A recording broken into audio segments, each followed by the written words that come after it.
जैन साथियों, आप देख सकते हैं कि ऑलराउंडर 40 सैनिक अकेडमी देखिए, ये जो टी शर्ट में जो देख रहे हैं, जो वो देखिए, ये जो टी शर्ट में जो दिख रहा है, देखिए इधर लाइन से देखिए,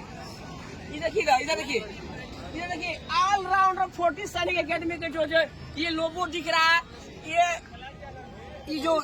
दिख रहा है, ये ड्रेस में इन लोग का ये डंडा है और इस पर स्पेशल ध्यान दिया जाएगा, क्योंकि भीड़ के समय इनको पहचान नहीं आ रहा था। सुबह का सेट मारना, सुबह में दौड़ाना, शाम को सेट मारना, मेरे दिमाग से हट जाते कौन मेरा अकेडमी लड़का है नहीं, लेकिन अब दिखेगा तब इसको बनाएंगे भूत,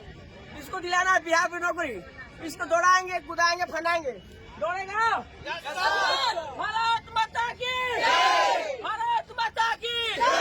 फौजी बनोगे, किसी दिला के चक्कर नहीं पड़ना है। और ये जो मैं ड्रेस दिया हूँ ना, लकी जो मैं खींचा हूँ, अगला फिर कॉपी करेगा, देखना, अगला कल कॉपी करने के लिए तैयार है। मैं